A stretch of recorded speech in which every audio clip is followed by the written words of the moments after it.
Hello everyone, Hitesh here. Today we're gonna talk about the movie Resident Evil Retribution. ये Resident Evil series का 5वां part है। इसके already 4 parts का explanation मैंने अपने चैनल पर ऑलरेडी अपलोड किया हुआ है। अगर आप इस 5वें पार्ट को समझना चाहते हैं तो प्लीज मेरी एक छोटी सी गुजारिश है कि इसके 4 पार्ट्स एक बार जरूर देखिएगा। So without wasting time let's start the movie. कहानी की शुरुआत में हमें इस कहानी का रिकैप दिखाया जाता है, यानी कि जब एलिस को वो आर्केडिया शिप मिलता है, वहां पर जब वो अपना रेडियो ट्रांसमिशन एक सबमिट करती है सभी लोगों को जान से बचाने की कि आप में से जो भी लोग जिन पर अभी भी टी वायरस का कुछ भी असर नहीं हुआ है वो आर्केडिया शिप पर आकर अपनी जान बचा सकते हैं। लेकिन उस रेडियो ट्रांसमिशन की वजह से वहां पर रेड क्वीन के भेजे गए काफी सारे स्पाइडर डिवाइस वाले सैनिक अपने ड्रोन के साथ में एलिस के पूरे आर्केडिया शिप पर हमला कर देते हैं। और वहीं उन ड्रोन से लड़ते हुए, उन बड़े से एयरक्राफ्ट से लड़ते हुए वहां पर एलिस एक बड़े से एयरक्राफ्ट पर गोलियां चला देती है, जिसकी वजह से वो एयरक्राफ्ट आर्केडिया शिप से टकरा जाता है और वहां एक बहुत ही बड़ा एक्सप्लोजन हो जाता है, जिसकी वजह से एलिस पानी में गिर जाती है। अब यहाँ से सीन चेंज होता है और एलिस अपने आप को अम्ब्रेला कॉर्पोरेशन के एक नो एस्केप रूम में पाती है। तभी वहां पर एंट्री होती है इस स्टोरी की एक मेन कैरेक्टर की, जिसका नाम है जील वैलेंटाइन। हमने इस कैरेक्टर को इस मूवी के पहले और दूसरे पार्ट में देखा था, लेकिन दूसरे पार्ट में इस जील वैलेंटाइन कैरेक्टर का क्या हुआ हमें कुछ भी नहीं पता चलता और सीधा अब ये कैरेक्टर हमें दिखाई पड़ती है इस कहानी के 5वें पार्ट में। जील एक करंट सप्लाई करती है और उस करंट की वजह से एलिस को काफी तकलीफ होती है और वो वहीं गिर जाती है। थोड़ी देर बाद में वहां पर जील फिर से आती है और सेम ही क्वेश्चन वापस एलिस से पूछती है कि तुम्हारे बाकी साथी कहाँ हैं और तुम्हारा अगला प्लान क्या है। एलिस फिर भी उसका जवाब नहीं देती और वो सेम की सेम प्रक्रिया उस पर वापस दोहरा देती है। ठीक ऐसा 5 से 6 बार होता रहता है, लेकिन तभी हम देखते हैं कि एलिस बेहोश होकर उस नो एस्केप रूम में गिर जाती है और थोड़ी देर बाद वहां पर उस अम्ब्रेला कॉर्पोरेशन की सभी लाइट्स बंद हो जाती है। उसी वक्त नो एस्केप रूम के एक ड्रॉर से वहां पर एलिस को एक नई ड्रेस मिलती है और वहां पर दिखाया जाता है कि अब एलिस के पास में 2 मिनट है इस अम्ब्रेला कॉर्पोरेशन के नो एस्केप रूम से बाहर निकलने के लिए। एलिस फटाफट उन कपड़ों को पहनती है और वहां से बाहर निकल जाती है और जैसे ही वो बाहर निकलती है तो वो पहुंचती है उसी लेजर रूम में और जैसे ही वो लेजर रूम में पहुंचती है वो लेजर रूम एक्टिवेट हो जाता है और साथ ही वो 2 मिनट भी खत्म हो जाते हैं। उन 2 मिनटों के अंदर रेड क्वीन फिर से एक्टिवेट हो जाती है और वो एलिस पर नजर रखनी शुरू कर देती है, लेकिन कैसे तैसे भागते हुए एलिस उस लेजर रूम से बाहर निकल जाती है और पहुंचती है सीधा टोक्यो में। सबसे पहले तो एलिस पास खड़ी एक पुलिस की गाड़ी में से एक बंदूक निकाल लेती है ताकि वो अपनी सुरक्षा कर सके और थोड़ी ही देर में आवाज आती है कि टोक्यो का सिमुलेशन शुरू होने वाला है, इंतजार करें। अब यहाँ पे सिमुलेशन का मतलब मैं आपको बता देता हूँ, क्योंकि अब ये एक ऐसी अम्ब्रेला कॉर्पोरेशन थी जो कि रूस के कामाक्षा नाम के शहर के अंडरग्राउंड बेस में उपस्थित थी। ये दिखाई गई अभी तक की सभी अम्ब्रेला कॉर्पोरेशन की लैब्स में से सबसे बड़ी लैब थी। जैसा कि मैंने आपको बताया कि पहली लैब रैकून सिटी आर्कले माउंटेन्स में थी, दूसरी लैब सॉल्ट लेक सिटी में थी, तीसरी लैब टोक्यो के बेस ग्राउंड में थी और चौथी जो सबसे बड़ी लैब है वो यहाँ पे रूस के अंडरग्राउंड बेस कामाक्षा नाम के शहर में उपस्थित है। यहाँ पर कई सारे देशों के नकली देश बनाए गए थे, यानी कि 300 फीट की ऊंचाई में रहने वाले सभी देशों की कॉपी बनाई गई थी, जैसे कि Tokyo, California, London, Moscow, China और साथ ही रैकून सिटी। जब वहां पर एलिस अपने आप को टोक्यो में पाती है तो वहीं पर सेम टोक्यो का सिमुलेशन चालू हो जाता है। जिस तरीके से हमने लास्ट पार्ट में देखा था कि एक लड़की जो कि टी वायरस से इन्फेक्टेड होती है वो वहां पर एक इंसान को काटती है और देखते ही देखते वहां पर सभी लोग ज़ॉम्बी में बदल जाते हैं और सेम प्रक्रिया इस बार भी स्टार्ट हो जाती है।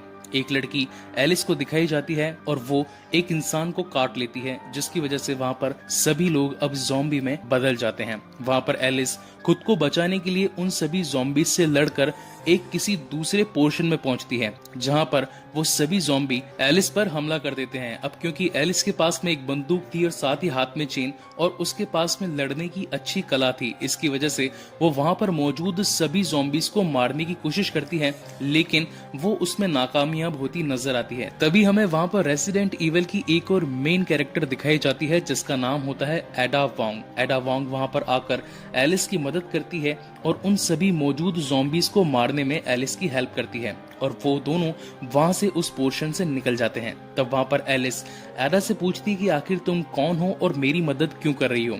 तब वहां पर एडा वोंग एलिस को बताती है कि मुझे एल्बर्ट वेस्कर ने भेजा है, क्योंकि अब एल्बर्ट वेस्कर और मैं हम दोनों ही अम्ब्रेला कॉरपोरेशन के लिए काम नहीं करते, क्योंकि अब अम्ब्रेला कॉरपोरेशन का मेन फोकस इस पूरी दुनिया से इंसानी जाति को खत्म करना रह गया है और मैं और एल्बर्ट वेस्कर नहीं चाहते कि इंसानी दुनिया यानी कि जितने भी लोग हैं, इंसान हैं, वो पूरी तरीके से यहाँ से खत्म हो जाएं। इसीलिए मुझे एल्बर्ट वेस्कर ने तुम्हें इस अम्ब्रेला कॉरपोरेशन के रूस के हेडक्वार्टर से निकालने के लिए भेजा है और थोड़ी ही देर में हम दोनों यहाँ से निकल जाएंगे और हमें रेस्क्यू करने के लिए लियोन और उसकी टीम भी हमें बचाने के लिए यहाँ पर आ रही है। और उसी वक्त वहाँ पर एक वेपन रैक जमीन से निकलकर एलिस के सामने आती है और एलिस उस वेपन रैक में से 2 विक्टर निकालकर अपने पास में रख लेती है। अब यहाँ पर गाइज मैं आप सभी से एक छोटी सी बात कहना चाहता हूँ। रेसिडेंट इवल में दिखाई गई सारी गन्स जितनी भी थी वो मुझे बहुत ही ज्यादा पसंद आई। इसके फर्स्ट पार्ट में यानी कि रेसिडेंट इवल फर्स्ट पार्ट में जो हमें गन्स दिखाई गई थी वो थी शॉटगन, जो पबजी की मेन गन्स हैं। दूसरी के अंदर हमें दिखाई गई यूजी जो कि एक एसएमजी है। इसके बाद में तीसरी के अंदर हमें दिखाई गई डैगर्स यानी कि जो छोटे छोटे खंजर होते हैं। इसके फोर्थ पार्ट के अंदर एलिस के पास में थी स्वैड ऑफ, जो कि मोस्टली हमें मीरामार में दिखाई पड़ती है। और इसके फिफ्थ पार्ट यानी कि जो इसका 5वीं कहानी है उसके अंदर हमें देखने को मिलती है विक्टर। हालांकि विक्टर एक एसएमजी गन है, उसके अंदर ज्यादा एमोज नहीं डलती, लेकिन फिर भी इस कहानी के अंदर विक्टर को दिखाया गया है। सो जोक्स अपार्ट, वापस आते हैं अपनी स्टोरी की तरफ। वहीं सीन चेंज होता है और हमें दिखाई जाती है लियोन की टीम, जो कि सोवियत रूस में अपने ट्रक की मदद से वहां उस अम्ब्रेला कॉरपोरेशन में आते हैं एलिस को बचाने के लिए। उनके पास में एक बहुत ही बड़ा सेल्फ डिस्ट्रैक्ट बॉम्ब भी होता है। उसमें वो 2 घंटे की टाइम लिमिट सेट कर देते हैं और ये सोचकर उस अम्ब्रेला कॉरपोरेशन में एंट्री करते हैं कि 2 घंटे हम वहां से एलिस को बचाकर ले आएंगे और साथ ही 2 घंटे बाद इस पूरी सोवियत रूस की यानी कि रूस के अंदर जो अम्ब्रेला कॉरपोरेशन की लैब है उसका नामो निशान मिट जाएगा। वहीं पर सीन चेंज होता है और हमें दिखाई जाती है एलिस और एडा वोंग, जो कि अब टोक्यो के सिमुलेशन से निकलने की कोशिश करती है, लेकिन तभी वहां पर 2 बड़े बड़े एग्जीक्यूशनर ज़ॉम्बी आ जाते हैं और साथ ही वो एलिस और एडा पर हमला करने लगते हैं। लेकिन क्योंकि एलिस काफी फास्ट होती है तो वो उनके पैरों के नीचे से बचकर निकल जाती है, लेकिन तभी वहां पर एग्जीक्यूशनर उस पर भागकर हमला करने लगता है और अपने भाले जैसे हथियार को उस पर फेंक कर मारता है, लेकिन उसका निशाना चूक जाता है और उसका भाला एक टैंक यानी कि जो पेट्रोल पंप का जो टैंक होता है उसमें जाकर टकरा जाता है, जिसकी वजह से वहां से पेट्रोल गिरने लगता है। तभी वहां पर एलिस समझ जाती है कि मैं इनको नॉर्मली इस तरीके से नहीं मार सकती, तो वहां पर वो अपने पास में एडा वोंग को बुला लेती है और जो पेट्रोल जमीन पर फैला होता है एक कार के टैंक में गोलियां चलाकर उस पेट्रोल की मदद से वो वहां पर एक बहुत ही बड़ा एक्सप्लोजन कर देती है, जिसकी वजह से वहां पर दोनों एग्जीक्यूशनर मर जाते हैं। और फिर वो दोनों वहां से रैकून सिटी सिमुलेशन के लिए आगे बढ़ती है। जब वो दोनों रैकून सिटी के सिमुलेशन में पहुंचते हैं तो उन्हें पता चलता है कि रैकून सिटी के अंदर ऑलरेडी ज़ॉम्बीज फैल चुके हैं और रैकून सिटी का हाल काफी बुरा हो चुका है। तभी वहां पर एलिस को लगता है कि पास के घर में कोई एक जिंदा इंसान है, यानी कि अभी तक उस पर टी वायरस का कुछ भी असर नहीं हुआ है, चलो चल के उसे बचाया जाए। जब वो उस घर में पहुंचते हैं तो वहां उन्हें एक बच्ची मिलती है जिसका नाम होता है बैकी। वहां पर जब एलिस उस बैकी को बचाने के लिए पहुंचती है तभी वहां पर जील वैलेंटाइन अपने कुछ सैनिकों के साथ में उन पर हमला करने के लिए पहुंच जाती है और वहां पर रेन को दिखाया जाता है, जो कि इस कहानी की फर्स्ट पार्ट में हमें दिखाई गई थी। रेन के पास में मेरी favourite M416 with 6x zoom मौजूद होता है, लेकिन फिर भी उसका निशाना चूक जाता है। वहां पर हमें देखने को मिलती है क्लासिक कूल फाइट उन सैनिकों और साथ ही एडा वोंग और एलिस के बीच में, लेकिन कैसे तैसे करके वहां से एलिस बैकी को बचाकर उन सभी की नजरों से बचते हुए एक रेलवे स्टेशन में पहुंचती है। अब वहां पर वो सभी यानी कि जो गुंडे हैं जो कि जील वैलेंटाइन के साथ में आए हैं, वो एडा वोंग को वहां पर गन पॉइंट पर लेकर किडनैप कर लेते हैं। यहाँ पर सीन चेंज होता है और हमें दिखाई जाती है लियोन की टीम, जो कि अभी मॉस्को सिमुलेशन के अंदर है। जब वो मॉस्को सिमुलेशन के अंदर आगे बढ़ने लगते हैं तो वहां पर कई सारे अनडेड ज़ॉम्बी आ जाते हैं और उन पर हमला करने लगते हैं। उन दोनों के बीच में काफी जंग होती है और दोनों आपस में एक दूसरे के ऊपर काफी गोलीबारियां करते हैं, लेकिन तभी वहां पर एक बहुत ही बड़ा ऊबर लिकर मॉन्स्टर आ जाता है जो कि उन पर भारी पड़ता है। लेकिन उनसे बचाव के लिए वहां पर एलिस आ जाती है और अपनी रोल्स रॉयस कार से उस ऊबर मॉन्स्टर को टक्कर दे देती है, जिसकी वजह से वहां पर ऊबर लिकर मॉन्स्टर गिर जाता है और उन सभी को वहां से बचकर निकलने का टाइम मिल जाता है। अब यहाँ से लियोन की पूरी टीम, एलिस, वो सभी पहुंचते हैं उसी रेलवे स्टेशन के बेस ग्राउंड में जहां पर वो बैकी को छुपा कर आई थी। वहां से सभी लोग आगे मॉस्को सिमुलेशन से निकलने की कोशिश कर ही रहे होते हैं, तभी वहां पर जील वैलेंटाइन और उसके कुछ गुंडे आकर उनका रास्ता रोक लेते हैं। वो उनसे काफी लड़ाई करते हैं, काफी वहां पर गोलीबारी होती है, लेकिन तभी वहां पर एक दूसरा उबर लिकर मॉन्स्टर आ जाता है और वो बैकी को अपने साथ में ले जाता है। हालांकि वहां पर एलिस उस गोलीबारी के अंदर जील वैलेंटाइन की टीम को खत्म कर देती है और वहां से बैकी को बचाने के लिए आगे बढ़ती है। उसके सभी दोस्त यानी कि लियोन की टीम वहां पर एलिस को बोलती है कि नहीं, उसे छोड़ दो, उसे जाने दो, वो क्योंकि एक क्लोन ही है, उसके मर जाने पर हमें कुछ भी फर्क नहीं पड़ेगा। लेकिन तब एलिस कहती है कि वो मेरी बेटी जैसी है और मुझे उसे बचाना ही होगा। और वहां से एलिस बैकी को बचाने के लिए उस ऊबर लिकर मॉन्स्टर के घोंसले में घुस जाती है।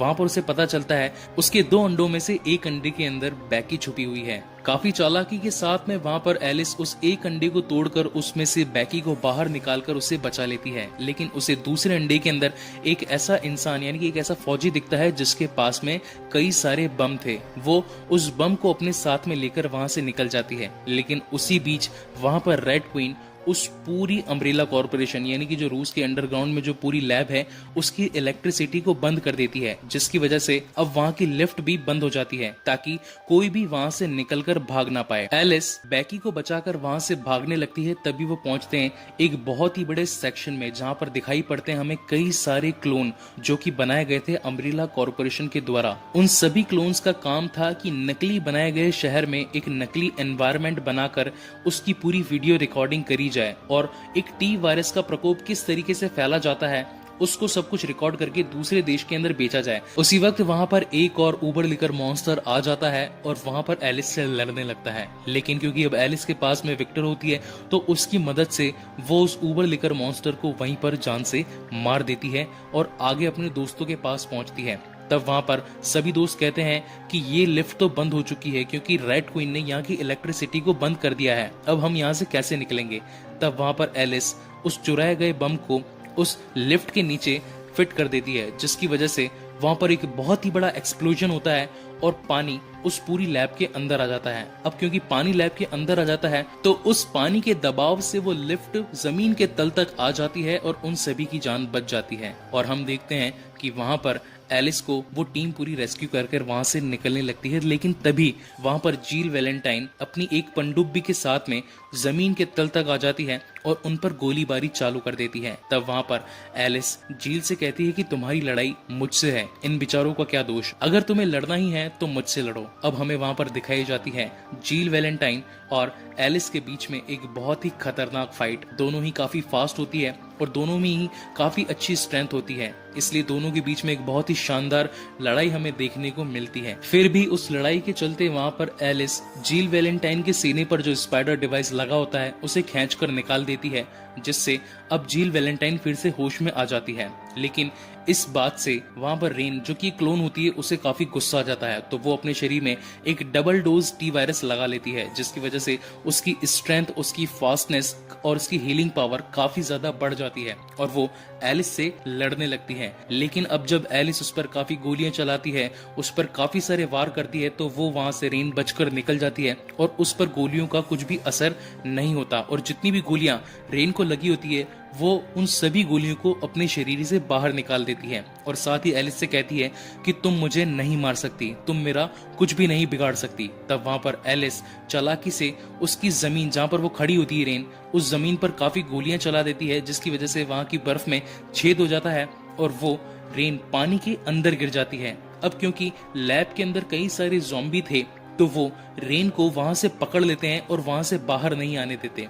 रेन काफी कोशिश करती है उन ज़ॉम्बी से बचने की, लेकिन वो सभी ज़ॉम्बी रेन को पानी में पकड़कर ले जाते हैं और इसी के साथ अम्ब्रेला कॉर्पोरेशन का ये लैब भी तबाह हो जाता है। अब रेस्क्यू करने आए जो लियोन की टीम थी वो वहां से एलिस, बैकी और साथ ही जील वैलेंटाइन को एक हेलीकॉप्टर में बिठाकर व्हाइट हाउस की तरफ ले जाते हैं, जैसा कि एल्बर्ट वेस्कर ने कहा था। जब वो सभी लोग व्हाइट हाउस में पहुंचते हैं तो वहां पर उन्हें मिलता है एल्बर्ट वेस्कर। हालांकि एल्बर्ट वेस्कर के अंदर अभी भी टी वायरस का असर होता है और वो अब इन सब से यानी कि पूरी दुनिया में जो टी वायरस फैल चुका होता है उससे परेशान हो चुका होता है और उसके पास अब लड़ने का कोई भी सहारा नहीं होता।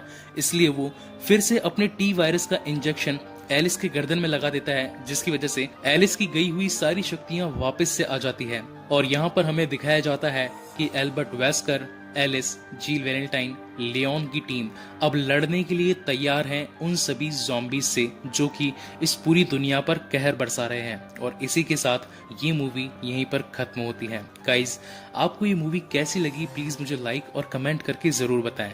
इसका छठा और लास्ट पार्ट मैं जल्दी ही अपने चैनल पर अपलोड करूंगा और अगर आपको ये वीडियोस अच्छे लगते हो तो प्लीज मेरे चैनल को सब्सक्राइब जरूर करें। Thank you very much for watching this video.